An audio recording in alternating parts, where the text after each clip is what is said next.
ಎಲ್ರಿಗೂ ಸ್ವಾಗತ. ಹೋಳಿ 2024ರಂದು ಚಂದ್ರಗ್ರಹಣ. ಈ ಬಾರಿ ಹೋಳಿ ಹಬ್ಬದ ಸಂದರ್ಭದಲ್ಲಿ 2024ರ ಮೊದಲ ಚಂದ್ರಗ್ರಹಣ ನಡೆಯುತ್ತಿದೆ. ಅಲ್ಲದೆ ಮೀನರಾಶಿಯಲ್ಲಿ ಸೂರ್ಯ ಮತ್ತು ರಾಹುಗಳ ಸಂಯೋಗವು ಗ್ರಹಣ ಯೋಗವನ್ನು ಉಂಟು ಮಾಡುತ್ತದೆ. ಈ ಪರಿಸ್ಥಿತಿಯು ಕೆಲವು ಜನರಿಗೆ ಅಪಾಯಕಾರಿ ಎಂದು ಸಾಬೀತಾಗಿದೆ. ಚಂದ್ರಗ್ರಹಣ 2024ರ ರಾಶಿಫಲ. ಫಾಲ್ಗುಣ ಪೂರ್ಣಿಮೆಯ ರಾತ್ರಿ ಹೋಲಿಕಾ ದಹನ ನಡೆಯುತ್ತದೆ. ಮರುದಿನ ಬಣ್ಣಗಳೊಂದಿಗೆ ಹೋಳಿ ಹಬ್ಬವನ್ನು ಆಡಲಾಗುತ್ತದೆ. ಈ ವರ್ಷ ಹೋಲಿಕಾ ದಹನವನ್ನು ಮಾರ್ಚ್ 24ರಂದು ಆಚರಿಸಲಾಗುತ್ತದೆ. ರಂಗುರಂಗಿನ ಹಬ್ಬವಾದ ಹೋಳಿಯನ್ನು ಮಾರ್ಚ್ 25ರಂದು ಆಚರಿಸಲಾಗುತ್ತದೆ. ಈ ವರ್ಷ 2024ರ ಮೊದಲ ಚಂದ್ರಗ್ರಹಣವು ಮಾರ್ಚ್ 25ರಂದು ನಡೆಯುತ್ತಿದೆ. ಇದಕ್ಕೂ ಮುನ್ನ ಕೆಲವು ಪ್ರಮುಖ ಗ್ರಹಗಳ ಸಂಕ್ರಮಣಗಳು ನಡೆಯುತ್ತಿವೆ. ಇವೆಲ್ಲವೂ 12 ರಾಶಿಗಳ ಜನರ ಮೇಲೆ ಪರಿಣಾಮ ಬೀರುತ್ತವೆ. ಕೆಲವು ರಾಶಿಗಳಿಗೆ ಈ ಸಮಯವು ತುಂಬಾ ಹಾನಿಕಾರಕವೆಂದು ಸಾಬೀತುಪಡಿಸಬಹುದು.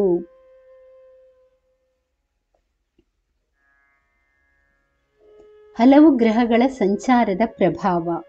ಹೋಳಿ ಹಬ್ಬಕ್ಕೆ ಒಂದು ವಾರ ಮುಂಚೆಯೇ ಅಂದರೆ ಮಾರ್ಚ್ 18ರಂದು ಶನಿಯ ಉದಯ ಆಗಲಿದೆ. ಸಾಮಾನ್ಯವಾಗಿ ಶನಿಯ ಉದಯವು ಎಲ್ಲ ರಾಶಿಗಳ ಮೇಲೆ ಒಂದಲ್ಲ ಒಂದು ಪರಿಣಾಮ ಉಂಟು ಮಾಡುತ್ತದೆ. ಈ ಸಲವೂ ಪರಿಣಾಮ ಬೀಳಲಿದೆ. ಇದಲ್ಲದೆ ಮೀನರಾಶಿಯಲ್ಲಿ ಸೂರ್ಯ ಮತ್ತು ರಾಹುವಿನ ಸಂಗಮ ಆಗಲಿದೆ. ಸೂರ್ಯ ಅಥವಾ ಚಂದ್ರನ ಜೊತೆಗೆ ಉಂಟಾಗುವ ರಾಹು ಸಂಯೋಗದಿಂದ ಗ್ರಹಣವು ಉಂಟಾಗುತ್ತದೆ. ಈ ಗ್ರಹಣವನ್ನು ಜ್ಯೋತಿಷ್ಯ ಶಾಸ್ತ್ರದಲ್ಲಿ ಅಶುಭವೆಂದು ಕರೆಯಲಾಗುತ್ತದೆ. ಅಶುಭ ಯೋಗ ಹಲವು ರಾಶಿಗಳಿಗೆ ತೊಂದರೆಯನ್ನೊಡ್ಡಬಹುದಾಗಿದೆ. ನಿಮ್ಮ ರಾಶಿಗೆ ಇದರ ಪ್ರಭಾವ ಎಷ್ಟಿರುತ್ತದೆ ಎಂಬುದನ್ನು ನೋಡಿ ನೀವು ಹುಷಾರಾಗಿ ಹೆಜ್ಜೆ ಇಡತಕ್ಕದ್ದು.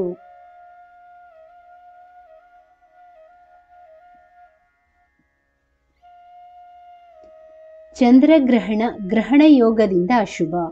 ಮಾರ್ಚ್ 25ರಂದು ಹೋಳಿಯ ದಿನದಂದೇ ಚಂದ್ರಗ್ರಹಣ ಸಂಭವಿಸಲಿದೆ ಮತ್ತು ಮೀನರಾಶಿಯಲ್ಲಿ ಗ್ರಹಣ ಯೋಗವಿದೆ.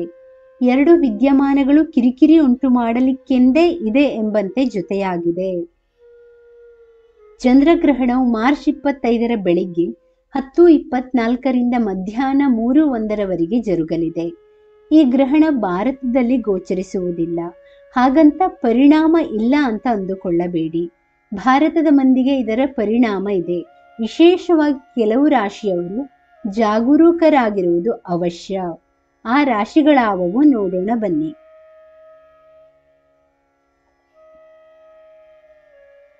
ಕುಂಭರಾಶಿ. ಕುಂಭರಾಶಿಯ ವ್ಯಕ್ತಿಗಳೇ, ನೀವು ಭಾರೀ ಜೋಪಾನವಾಗಿರಬೇಕಾದ ಸಂದರ್ಭ ಇದು.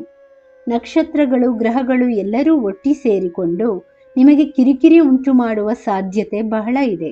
ಅನಿರೀಕ್ಷಿತವಾಗಿ ದೊಡ್ಡ ದೊಡ್ಡ ಸಮಸ್ಯೆಗಳು ಬಂದು ದಾರಿಗೆ ಅಡ್ಡವಾಗಿ ಸಿಲುಕಿಕೊಳ್ಳಬಹುದು. ಒಂದೊಮ್ಮೆ ನೀವು ಖಾಲಿಯಾಗಿ ಕುಳಿತುಕೊಳ್ಳಬಹುದಾದ ಸಾಧ್ಯತೆ ಉಂಟಾಗಬಹುದು.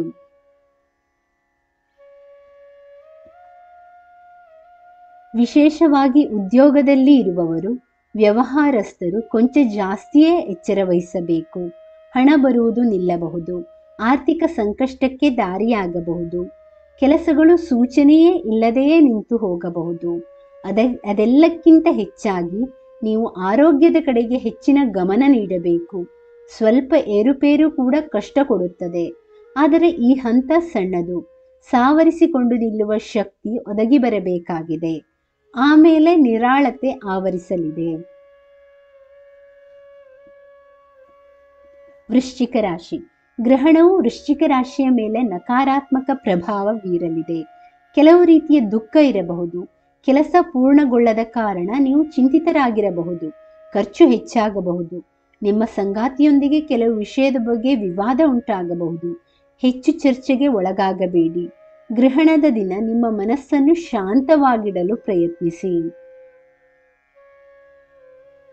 ಸ್ನೇಹಿತರೆ, ಈ ಮಾಹಿತಿ ಇಷ್ಟವಾದಲ್ಲಿ ದಯವಿಟ್ಟು ವಿಡಿಯೋನ ಲೈಕ್ ಮಾಡಿ, ಚಾನಲನ್ನು ಸಬ್ಸ್ಕ್ರೈಬ್ ಮಾಡಿ.